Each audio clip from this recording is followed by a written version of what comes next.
Olá, tudo bem, pessoal?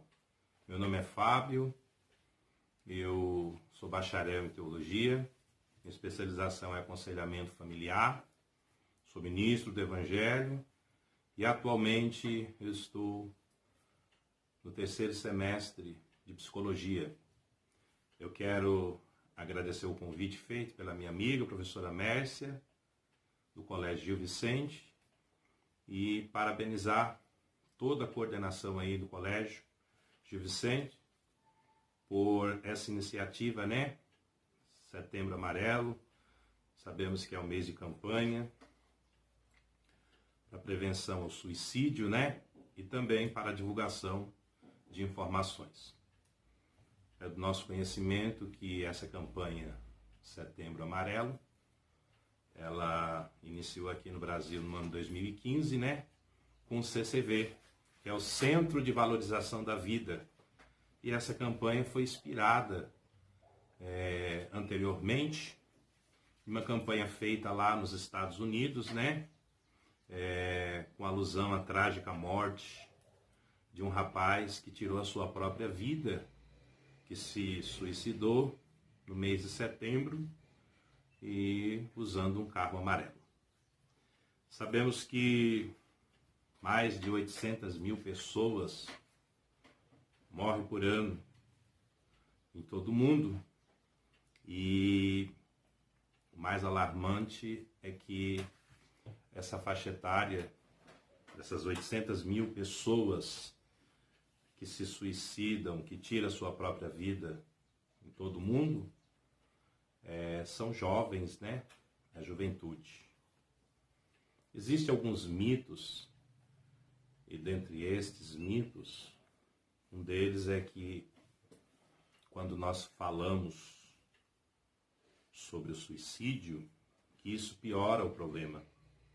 Mas nós sabemos que isso não é verdade, pois quando nós falamos adequadamente, sabemos que isso vai contribuir para a prevenção ao suicídio. Um outro mito também é de que a pessoa não anuncia, de que a pessoa não dá sinais, de que não está bem. E sabemos que isso não é verdade. Por isso é importante que nós venhamos prestar atenção e observarmos mais as pessoas à nossa volta, porque quando uma pessoa começa a anunciar que está cansada,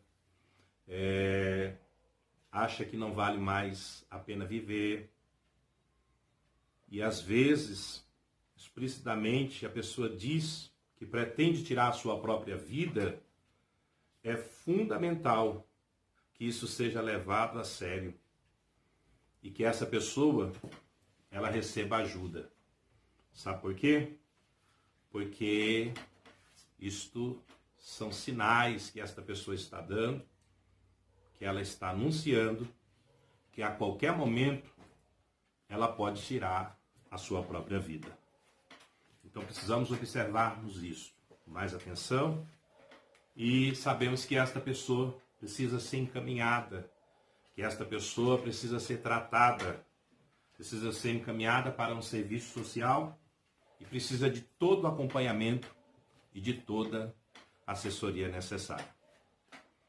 Há muitas causas, e eu quero discorrer aqui em rápidas palavras, que levam uma pessoa a tirar a sua própria vida, que levam uma pessoa a cometer o suicídio. Eu vou discorrer aqui sobre uma das principais causas que leva as pessoas a se suicidarem em todo o mundo. É a depressão.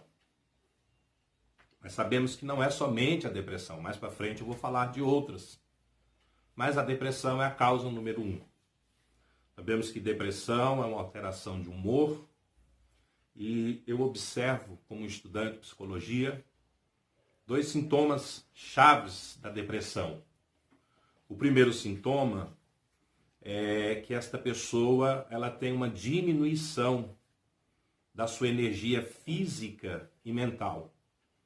Mais à frente nós vamos falar um pouco mais sobre isso. E o segundo sintoma importante é que esta pessoa tem a diminuição da sensibilidade ao prazer. Você pode observar que toda pessoa depressiva, ele perde o prazer em tudo o que ele antes tinha na sua vida. O resultado disso é uma apatia, o inverso da empatia. Porque a apatia é a falta de sentimentos. Essa pessoa passa a viver, esse indivíduo, como se fosse esvaziado de suas emoções. A depressão, ela atinge vários aspectos da nossa vida. Observe que o primeiro aspecto aqui, que eu quero discorrer, que a depressão atinge, é o humor. Quando nós falamos do humor, nós estamos cientes de uma coisa, que a depressão, quando atinge o humor desta pessoa, ela causa uma tristeza intensa. Não é uma questão geral de que toda pessoa que está triste, ela esteja em depressão ou com depressão. Mas sabemos que a depressão atinge o humor e ela causa uma profunda tristeza. Segundo, quando a depressão atinge o humor, ela também diminui o prazer da pessoa nas atividades costumeiras que a pessoa costumava fazer. E além de atingir aí ou diminuir o prazer da pessoa nas suas atividades, ela também diminui o interesse da pessoa em fazer as coisas. E também, quando a depressão atinge o humor, ela traz ansiedades, ela traz muito medo, dentre outros. Observe que uma pessoa que não tem, ou que diminui, ou que perde o prazer, ou que perde o interesse pelas coisas, não vai ser um tapinha nas costas, uma palavra de autoajuda que vai resolver o problema. Essa pessoa precisa de um tratamento, essa pessoa precisa ser cuidada o mais rápido possível. A depressão também, ela atinge o pensamento da pessoa. Além do humor, o pensamento. A pessoa começa a ter pensamentos de autocrítica, começa a dizer que é um fracassado, que é um inútil. Pensamento de culpa. A pessoa começa a se culpar até pelo que não tem, pelo que não deu certo, pelo que ela não tem culpa. Pensamento de desesperança. Essa pessoa passa a viver uma vida sem perspectiva, achando que nada mais vai dar certo, ou seja, pessimismo. E outra coisa fundamental aqui, neste quesito pensamento que é afetado pela depressão, é que a pessoa tem a diminuição da concentração e ela também perde a velocidade de raciocínio. Ou seja, fica com o seu pensamento mais lento, né? Segundo a neurociência cognitiva diz que a depressão afeta os nossos neurotransmissores cerebrais. Quais são estas partes? Quais são esses neurotransmissores? O hipocampo, a amígdala e o córtex pré-frontal. O cérebro passa a sofrer alterações químicas na vida de uma pessoa que está com depressão. E quando há o desequilíbrio na produção da serotonina e da noradrenalina, a doença se instala. Ou seja, a depressão, ela causa um curto-circuito no cérebro da pessoa.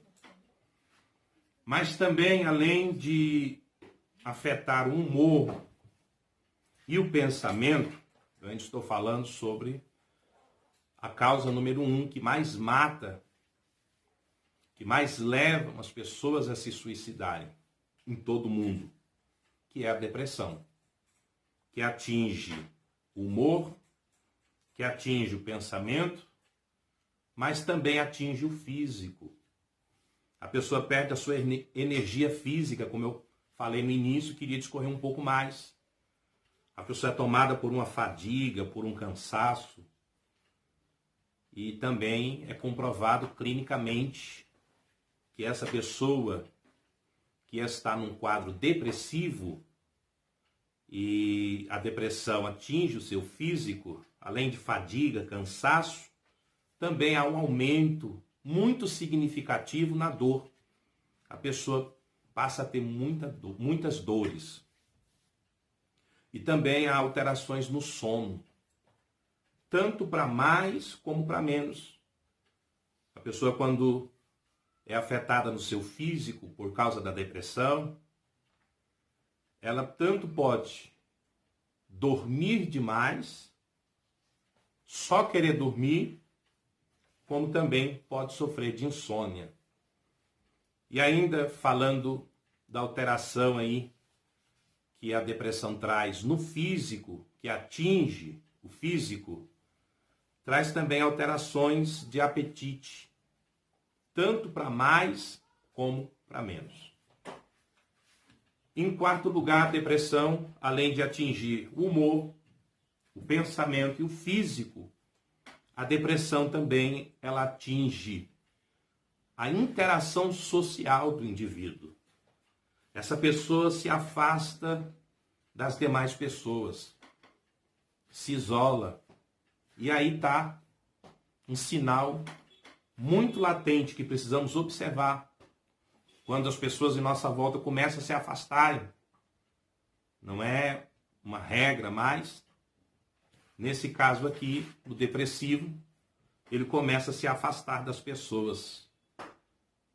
E até chega, às vezes, a cortar os laços de amizades e também de relacionamentos. Na interação social, além desse afastamento, desse isolamento da pessoa que está com depressão, nós precisamos observarmos também que essa pessoa começa a viver uma inteira solidão, porque ela perde a vontade, ela perde a força de interação com as demais pessoas e começa agora a se isolar. Isto é um sinal de que essa pessoa não está bem, de que esta pessoa precisa de ajuda e de que esta pessoa ela pode a qualquer momento cometer o suicídio. Porque a depressão é a causa número 1 em todo o mundo do suicídio. Aqui no Brasil, nós observamos que, segundo as estatísticas, o Brasil está entre os 10 países que registram elevados números de suicídio. Entre os 10 países. Observe que o Setembro Amarelo é uma campanha que precisa a cada dia ser divulgada, porque os números são alarmantes. E quando nós olhamos aqui para o cenário brasileiro, nós vemos que o suicídio configura na terceira causa de morte no Brasil. Como assim? O suicídio, ele perde apenas para o homicídio, que é o que mais mata. Em segundo lugar, para os acidentes de trânsito. Em terceiro lugar, está o suicídio. Eu falei aqui da causa número 1, a depressão. Eu falei sobre algumas áreas da nossa vida que a depressão afeta o nosso humor, pensamento, o físico, a interação social. Mas atente, não é somente a depressão a causa que faz com que uma pessoa tire a sua própria vida, decaba a sua vida. Além da depressão, a depressão é a número 1 em todo mundo. Mas também tem os transtornos mentais. Terceiro, transtornos mentais, psicológicos. Terceiro, transtorno bipolar. Esquizofrenia também é causa de suicídio. Drogas, abuso no uso das drogas e o alcoolismo. E em sétimo lugar, dentre outras muitas, mas eu pontuei estas sete aqui. Dificuldades financeiras. Então, depressão é a causa número 1. Transtorno mental e psicológico é a causa número 2. Transtorno bipolar é a causa número 3. Esquizofrenia é a causa número 4. Abuso no uso de drogas, causa número 5. Abuso no uso do álcool, alcoolismo, causa número 6. E, em sétimo lugar, dificuldades financeiras. Como podemos ajudar uma pessoa nessa situação? De várias formas. Dentre estas, em primeiro lugar, oferecendo ajuda. Segundo, um diálogo aberto. Porém, esse diálogo precisa ser respeitoso. Este diálogo, ele precisa, além de ser um diálogo respeitoso, precisa ser um diálogo empático, onde você tenha, no mínimo, ou o mínimo de empatia, de se colocar no lugar de uma pessoa que está enfrentando essa dificuldade, um quadro depressivo, que se abra para você, que diga que está pensando em tirar sua própria vida, e você, no diálogo, que não é aberto, a critique, menospreze. Não, o caminho não é esse. O diálogo precisa ser respeitoso, o diálogo precisa ser compreensivo, que você escute, que você entenda e que você procure ajudar esta pessoa. E que você demonstre um mínimo de empatia pelo problema, pela dificuldade que essa pessoa está enfrentando. Também podemos ajudar esta pessoa oferecendo uma solução, um tratamento profissional, indicar, encaminhar esta pessoa para um profissional, para um psicólogo, para um terapeuta, para um psiquiatra. Essa pessoa precisa de ajuda. Essa pessoa precisa ser tratada por um bom profissional. E sabemos que hoje, a maioria das faculdades, eu não vou citar nomes aqui, mas quase todas as faculdades disponibilizam, atendimentos com psicólogos de graça. Tem aqui o CCV, que é referencial aqui no Brasil, Centro de Valorização à Vida, aonde você pode estar encaminhando esta pessoa para que esta pessoa venha se tratar, venha se cuidar, para que não venha cometer posteriormente o suicídio. Mas uma coisa me chama a atenção, como um estudante de psicologia, é que eu já li alguns artigos científicos até, de muitos psiquiatras e psicólogos, e no ano passado, uma sumidade aqui na área da psicologia e da psiquiatria escreveu algo sobre as pessoas que ele atende. E o que me chamou a atenção é que ele fez uma avaliação dos quadros, né, de muitos pacientes, e ele pôde notar que o quadro de muitos pacientes não somente eram casos psíquicos, emocionais, mentais ou de transtornos. Mas esse psiquiatra diz, e isso alguns psicólogos, terapeutas e psiquiatras já estão chegando a essa conclusão, que alguns casos são espirituais. Aí você pode me dizer, vai entrar no âmbito da religião? Não. A ciência reconhece que o homem é composto por espírito, alma e corpo. O homem é tricotomo. O corpo adoece, enferma. O espírito e a alma também. E nós sabemos que os recursos científicos aí estão. Como um estudante de psicologia, eu preciso me debruçar nos artigos científicos e usar todos os recursos que a ciência deixa à nossa disposição.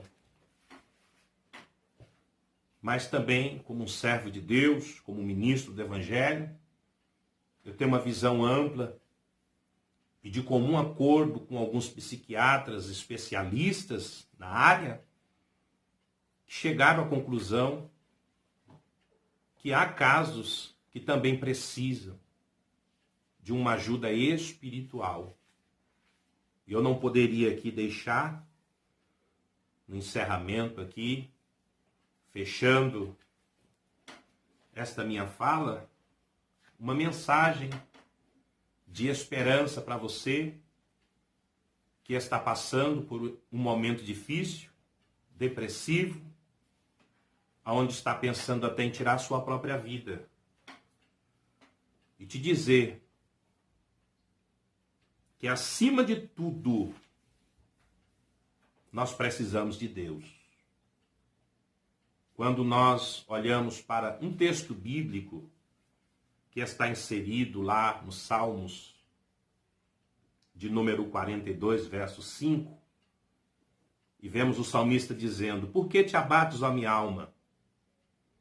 E por que te perturbas em mim? Espere em Deus, pois ainda o louvarei na salvação da sua presença.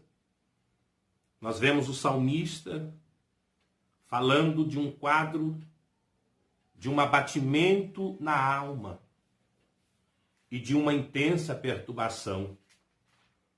Mas a solução que o salmista deixa-nos é que em Deus haveria solução para este quadro de abatimento de alma.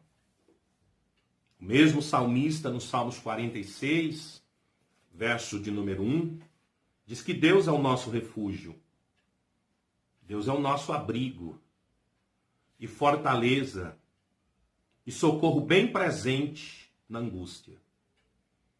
O profeta Isaías, no capítulo 57, verso 15, assim diz: porque assim diz o alto e sublime que habita na eternidade e cujo nome é santo.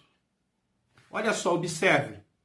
Em um alto e santo lugar habito, e também com contrito e abatido de espírito, para vivificar o espírito dos abatidos e para vivificar o coração dos contritos. Ajude esta pessoa. Esta pessoa precisa de ajuda, de um profissional, de um psicólogo, de um terapeuta, de um psiquiatra. Mas esta pessoa também precisa de Deus. Olhe que o profeta Isaías está falando de um Deus transcendente, de um Deus que habita na eternidade, nos céus dos céus, de um Deus que criou tudo, de um Deus que formou tudo, de um Deus tão poderoso que não depende de ninguém, mas que ama a sua criação. Isto fala-nos da imanência deste Deus, que ao mesmo tempo que é um Deus tão grande, tão sublime, é um Deus que se preocupa, é um Deus que se relaciona com a sua criação, porque Deus nos ama. A teologia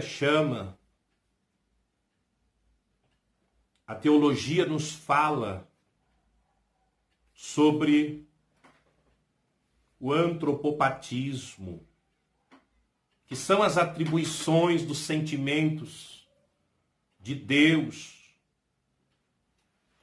sentindo a dor do homem. Sentimentos humanos atribuídos a Deus. Jesus chorou quando aqui esteve. Antropopatismo. Jesus sentiu o que nós sentimos, a dor, a solidão, a angústia, a tristeza.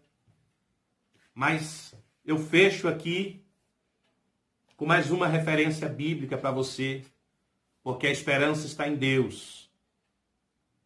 Deus nos ama, Deus te ama.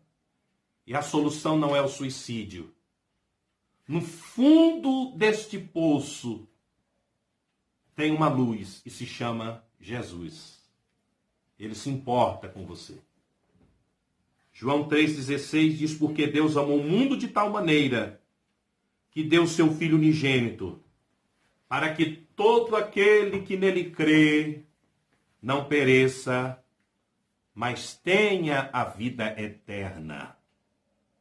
Deus enviou o seu Filho por amor. E Jesus já morreu por você. Jesus já morreu por mim. Jesus já morreu por nós. Por amor. Então fica aqui esta palavra ao teu coração. O amor de Deus, Ele nos provou nos dando seu Filho.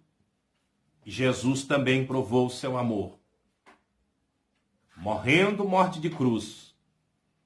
Então Jesus já morreu. A alternativa não é a morte, não é o suicídio. Há uma esperança, há uma solução, e esta solução está em Deus. Um abraço a todos e pense nisso. Até a próxima.